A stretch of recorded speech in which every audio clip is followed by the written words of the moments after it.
The crucifix lay on the floor, streaked with blood. Its brass edges, once polished to a golden sheen, were now smeared with deep red, catching the dim light from a single flickering candle. The room smelled of wax, incense, and something else. Something metallic. Something final. She was there, crumpled at the base of the prayer altar. Leah Green, the devoted wife of a man who spent his life preaching about grace, about forgiveness. Her white blouse, soaked through with blood, clung to her body like a second skin. Her eyes, still open, stared at nothing. Somewhere in the distance, the sound of sirens cut through the silence. But it was too late. The damage had been done. They would later say it was a crime of passion. That something in Marcus Green snapped the moment he learned the truth. But that's too simple, isn't it? This wasn't an instant of madness. This was something that had been festering for years, hidden beneath Sunday sermons and family portraits, buried under the weight of faith and duty. Because Marcus wasn't just a husband. He wasn't just a father. He was a shepherd of his flock, a man who built his entire life on the idea that God had blessed him with a perfect family. A devoted wife. 4 beautiful children. A congregation that adored him. But on that night, inside that prayer room, he was none of those things. On that night, he was a man who had lost everything. Outside, the church stood quiet, the neon glow of its cross flickering in the darkness. A symbol of redemption. A place of refuge. But if you walked inside, if you made your way past the empty pews and toward the pulpit, you would see it. A name, scratched deep into the wood. Jeremiah. And beneath it, an open journal, the ink still fresh on the page. God forgives, I won't. Before we uncover the shocking truth behind this crime, make sure you subscribe to Beyond the Evidence, hit the like button, and turn on notifications so you never miss a case that twists reality beyond belief. Because this story is one of betrayal, vengeance, and the kind of secrets that don't just destroy lives, they leave scars that never fade. There was a time when Marcus Green was a man people admired, respected, loved. If you ask anyone in Macon, Georgia, they'd tell you the same thing. He wasn't just a pastor. He was the pastor. The kind of man who could command a room with nothing but his presence, whose voice could lift weary spirits and bring sinners to their knees in repentance. He built New Light Baptist Church from the ground up, turned a modest chapel into a thriving sanctuary. On Sundays, the pews were packed with families who came to hear his sermons. They weren't just words. They were truths, delivered with a conviction that made you feel like God himself was speaking through him. And he wasn't just a shepherd to his flock. He was a husband, a father, a man whose whole life revolved around faith and family. There were pictures of him, smiling with his wife, Leah, outside their home, the white columns of the church visible in the background. His arm wrapped around her shoulders, their 4 children standing in front of them, faces beaming in the late afternoon sun. To the world, they were the perfect family. The blessed family. There were videos, too. Marcus standing at the pulpit, Bible in hand, the fire of his sermon filling the air. God will test you, he said in one, his voice echoing through the sanctuary. He will break you down to your foundation, strip you of all pretense, all weakness. But if you are faithful, he will build you back up. Stronger. Purified. The congregation believed him. They believed in him. And standing beside him, always within arm's reach, was his best friend, Deacon Jeremiah Wells. Jeremiah wasn't just a fellow church leader. He was family. A childhood friend. The brother Marcus never had. They had grown up together, baptized in the same river, ordained in the same church. Jeremiah had stood beside him on his wedding day, his hand on Marcus's shoulder as they bowed their heads in prayer before the ceremony. He was there when Marcus's first child was born, there through the years of struggle and triumph. Marcus trusted him completely. But trust is a fragile thing. And sometimes, the people closest to us are the ones holding the knife. Behind the polished sermons and the Sunday smiles, Marcus was a man carrying a weight few could see. Running a church wasn't easy. The responsibilities were endless. The demands of the congregation, the financial pressures, the constant expectations to be more compassionate, more patient, more godly. Money was always tight. The church was growing, but so were the expenses. Repairs, renovations, outreach programs, it all required funding, and donations didn't always cover the costs. Marcus had spent nights at his desk, staring at overdue notices, praying for a miracle. And through it all, Leah was there. Supportive, encouraging, but also distant. There had been rocky moments. Fights behind closed doors. The kind of arguments married couples have when stress and exhaustion wear them thin. But nothing that ever seemed beyond repair. Nothing that foreshadowed murder. And Jeremiah, he had always been his rock. The one he could turn to when the burden felt too heavy. They had confided in each other, prayed together in the dim glow of the church altar. "I don't know how much more I can carry," Marcus had once admitted, rubbing a hand over his tired face. "You're strong, brother," Jeremiah had said. "God wouldn't have given you this life if you couldn't handle it." Marcus had believed him. He had believed everything. But faith is a dangerous thing when it's misplaced. Because while Marcus was breaking under the weight of his struggles, his best friend was holding a secret that would rip his world apart. And when the truth came out, Marcus Green wouldn't just lose his faith. He would lose everything. They say betrayal is only possible when trust exists first. And Marcus Green trusted his wife. He trusted her from the moment they met, when she was still Leah Parker, the choir girl with a voice like an angel and eyes that held the kind of light a man could build a future around. He had been young then, full of purpose, a seminary student who believed God had placed her in his path. Their love had been fast, certain, the way things sometimes are when faith leads the way. The wedding had been small, but perfect. Marcus at the altar, Jeremiah standing at his side, the best man with an arm draped over his shoulder, laughing as Marcus fumbled with his tie. And then Leah, walking down the aisle in a simple white dress, her father's hand gripping hers tightly, as if he already knew the weight of the choice she was making. They built everything together. A home, a life, a church, and children. 4 of them, each one arriving like a blessing, a confirmation that they were doing something right, that God was rewarding their faith. He had been there for every birth, holding Leah's hand, whispering prayers into the damp heat of hospital rooms as she brought their children into the world. But looking back now, knowing what he knew, he wondered, had she ever looked at him the way she looked at Jeremiah? The signs had been there. They always are, aren't they? But who wants to see them? Who wants to believe that the foundation of their life is hollow? That the love they have built their world upon is just a carefully constructed lie? It had been little things at first. A glance, a lingering touch, the way Leah's laughter seemed different when Jeremiah was around. Softer, easier.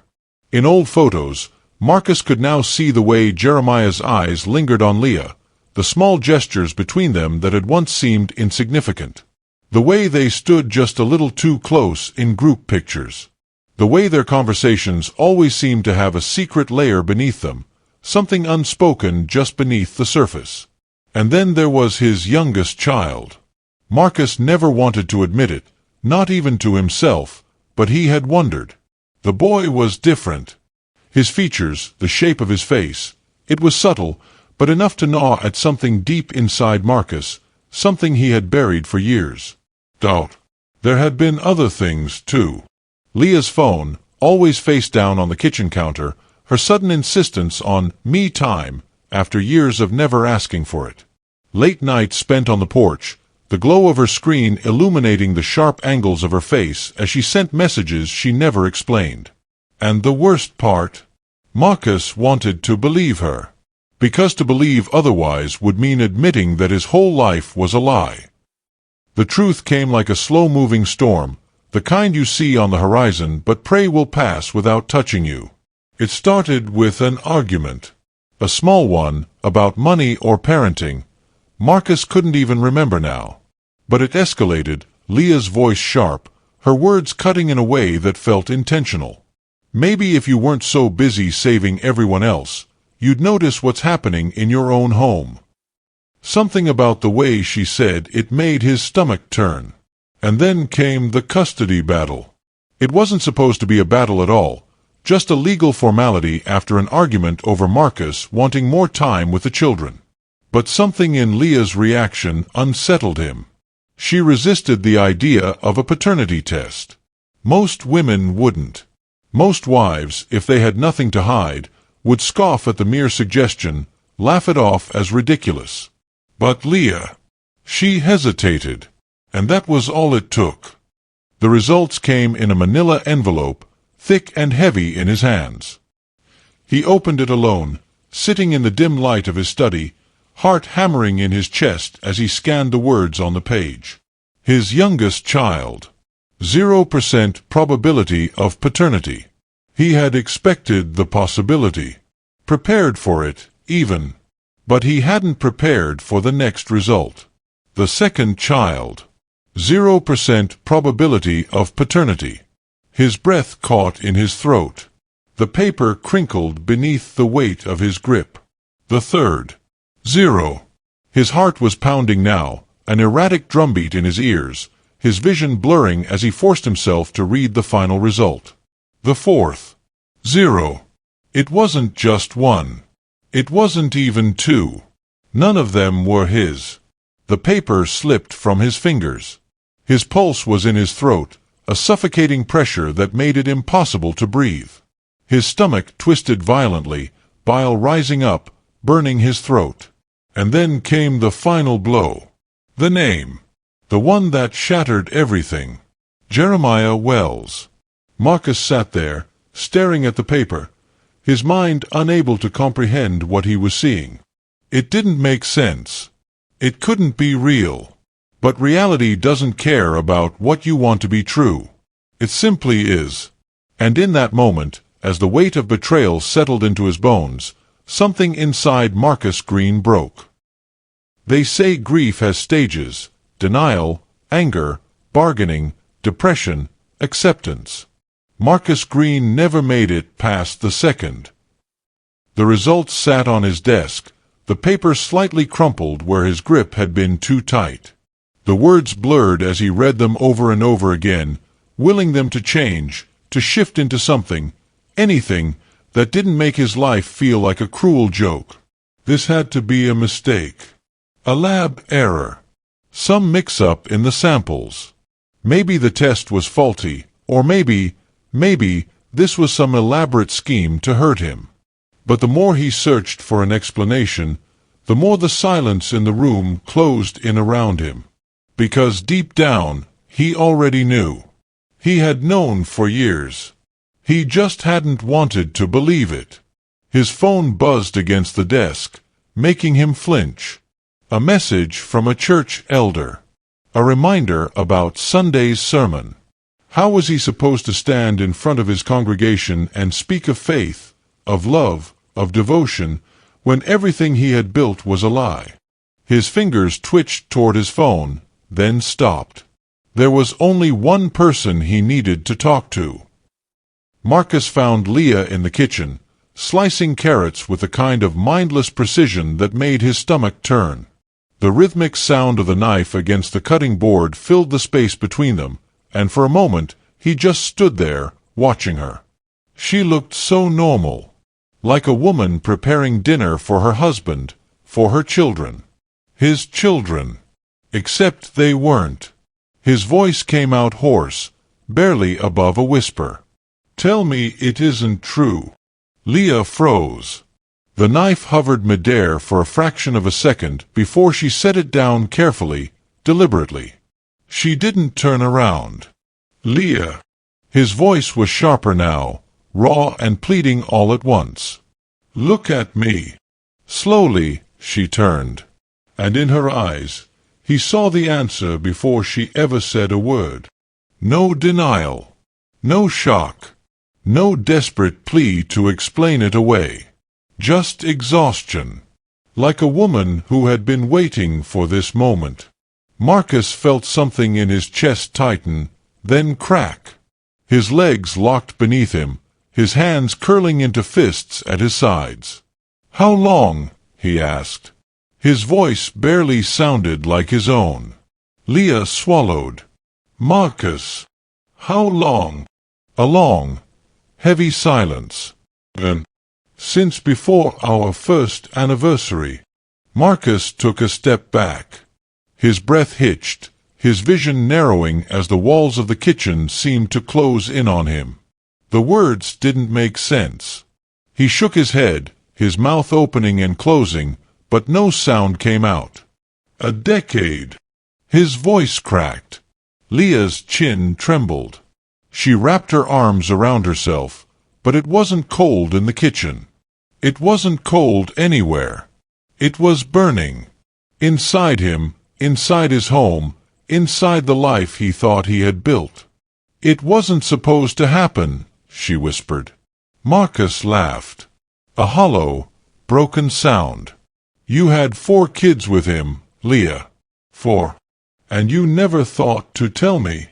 Her lip quivered. "I tried." "Don't." His voice came out sharper than he intended, and for the first time, he saw fear flicker in her expression. Good. Because Marcus was afraid, too. Afraid of what he might do next. The days after the confession blurred together. Marcus stopped answering calls. Stopped showing up to church. Stopped eating. He would sit in his study for hours, staring at old family photos, his mind replaying every moment he had ever spent with his children, searching for signs. Their first steps. Their first words. The bedtime stories, the scraped knees, the whispered "I love yous" before they drifted off to sleep. Had any of it been real? Or had he just been some idiot playing a role, a stand-in father while Jeremiah Wells lived the life Marcus had bled for? Some nights, he would open his journal and write, "God forgives, I won't." The words looked foreign in his own handwriting, the ink carving the truth into the page, branding it into his mind. Because Marcus wasn't sure he could forgive. And worse, he wasn't sure he wanted to. The night it happened, the house was quiet. Too quiet. The kids were gone, staying with friends, Leah had said. An innocent excuse, but Marcus knew better. She had known. She had felt it. The storm building beneath his skin, the weight of betrayal curling inside his chest like a living thing. Leah had spent years lying to him, but this wasn't just deception. It was preparation. She was waiting for the moment everything unraveled. And now, here they were. Marcus found her in the prayer room. She was kneeling before the altar, her hands folded, her lips moving in silent prayer. But there was no peace in her posture. Her shoulders were stiff, her breath uneven. She wasn't praying. She was stalling. Marcus stepped forward, the floorboards creaking beneath his weight. "Get up." Leah flinched. She rose slowly, her fingers tightening around the hem of her blouse before she turned to face him. Her eyes were red-rimmed, weary, but there was no guilt. Not the kind he needed to see. "Tell me why." His voice was hoarse, barely above a whisper, but Leah heard the threat woven beneath it. She didn't ask him to clarify. "Marcus, tell me why." She exhaled, pressing a trembling hand against her forehead. "I had no choice." His stomach clenched. His jaw locked so tight his teeth ached. "No choice." The words tasted like rust. "You had no choice but to lie to me, to humiliate me." To let me raise another man's children like a damn fool. Leah's eyes darkened. You don't understand. Make me. She hesitated. A long, pregnant pause. Then Jeremiah was stealing from the church. Marcus blinked. The words didn't register at first. What? Leah swallowed hard, her fingers twitching at her sides. For years. Thousands of dollars. She laughed, but it was a dry, humorless sound. I found out a long time ago, and when I threatened to tell you, he told me he would ruin us. He had proof. Fake documents, emails. He made it look like I was the one taking the money. Marcus felt his pulse throb at his temples. So you slept with him? I protected us, she snapped. I did what I had to do to keep this family together. To keep you from losing everything. Marcus shook his head. The room felt smaller. The walls pressing in, the air thick with something suffocating. You think this was protection? His voice was quiet now, a low, dangerous whisper. You destroyed me, Leah. Leah stepped forward. I kept our lives intact. Her voice was pleading now. I kept you intact. Marcus's laugh was hollow. Intact. He took a step closer. Leah took a step back.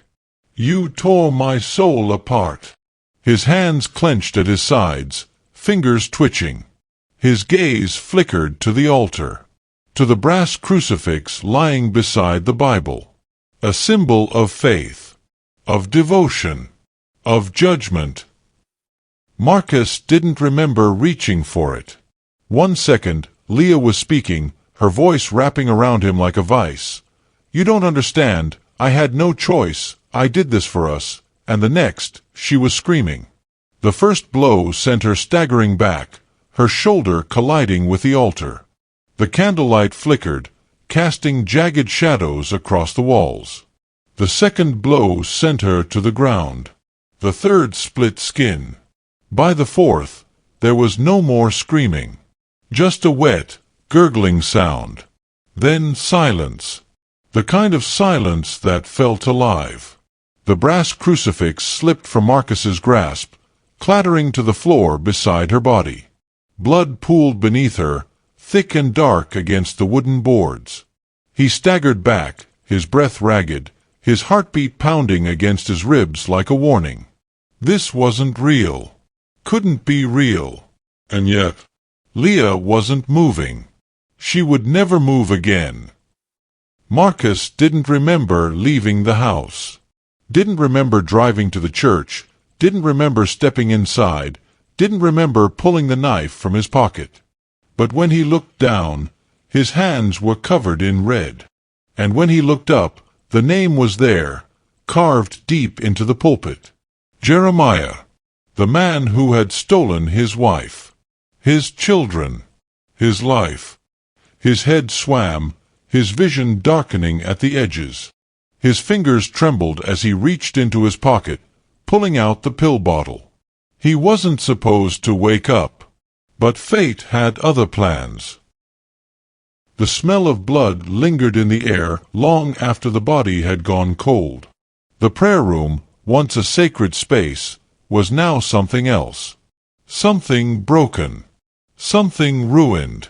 Leah's body lay sprawled across the floor, her lifeless eyes staring toward the ceiling.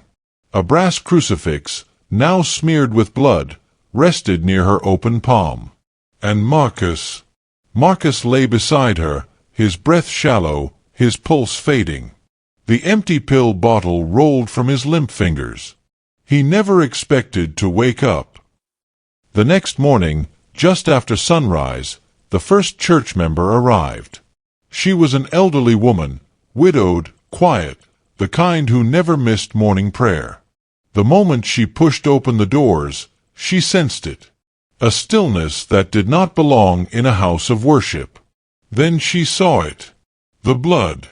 It started in the aisle, in thick, uneven splashes. a trail leading toward the prayer room. Her hands trembled as she reached for her phone. 911, what's your emergency? The words barely made it past her lips. Within minutes, the police arrived. Flashlights cut through the dimness, illuminating the scene. Officers in heavy boots stepped carefully through the doorway, their expressions hardening as they took it all in. The broken man on the floor. The dead woman beside him. The brass crucifix. The name Jeremiah carved into the pulpit. What the hell happened here? They pulled Marcus out first. His body was cold, but his chest still rose, barely. He was rushed to the hospital. Leah wasn't. She was carried out in a black bag. By noon, the town knew. By sunset, the world did.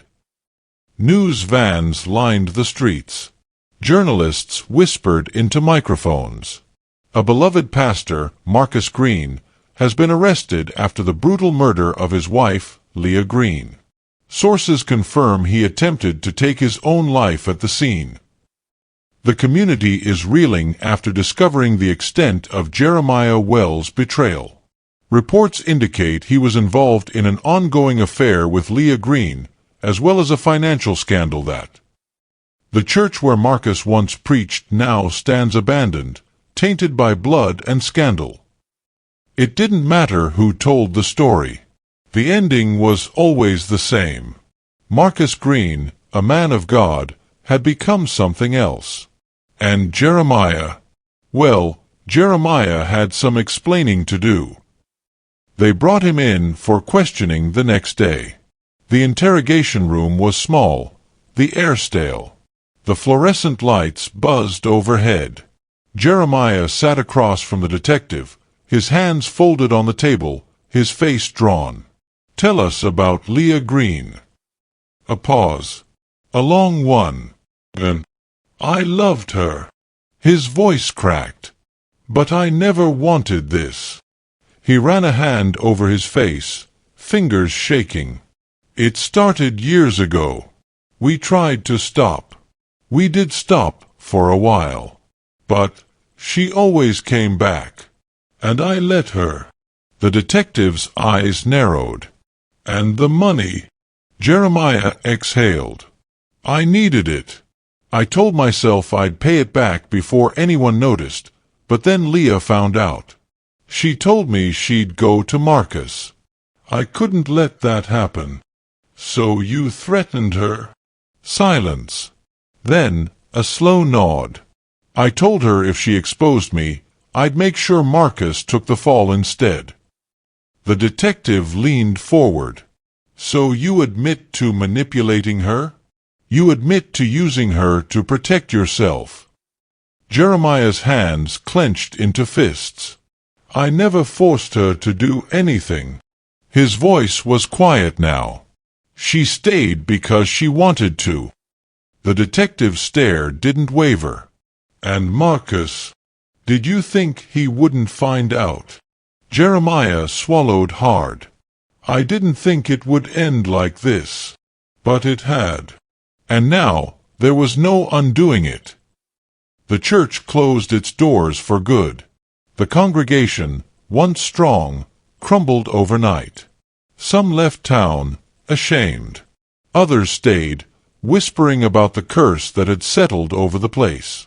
The pulpit, where Marcus had once preached about grace, about salvation, remained untouched. The word carved into the wood still visible. Jeremiah. It wasn't just a name anymore. It was a reminder. Of betrayal. Of faith lost. Of what happens when the weight of sin becomes too much to bear. Marcus stood before the court, thinner than before. His face was gaunt, his eyes hollow. He didn't speak. Didn't plead. Didn't fight. The prosecution painted him as a man driven mad by rage. The defense argued he had been pushed beyond human limits. Neither mattered. The jury took less than 3 hours. The verdict was unanimous. Guilty. sentenced to life without parole. No mercy. No second chances. Marcus only blinked when the judge spoke his fate. No reaction. As if the man he had been, the pastor, the husband, the father, had already died the night Leah did. Faith. Betrayal. Vengeance. Three forces that should never collide. But in Macon, Georgia, they had. And when they did, a man was destroyed. A woman was lost. And a church, once built on trust, crumbled under the weight of sin. Some say the building still stands. That if you walk inside, past the empty pews and shattered stained glass, you'll find the pulpit untouched. And if you look closely, you'll see the name. Jeremiah. A ghost of a story carved into wood. A warning. A curse. Or maybe just a reminder that no matter how strong faith is, there are some sins even God refuses to forgive. Before we close this chapter, tell me, do you believe in second chances? Or do some betrayals deserve to be punished forever? Let me know in the comments below. And if you think this is the end of Marcus Green's story, think again. Make sure you subscribe to Beyond the Evidence. Because some stories don't die. They just wait for someone like you to find them.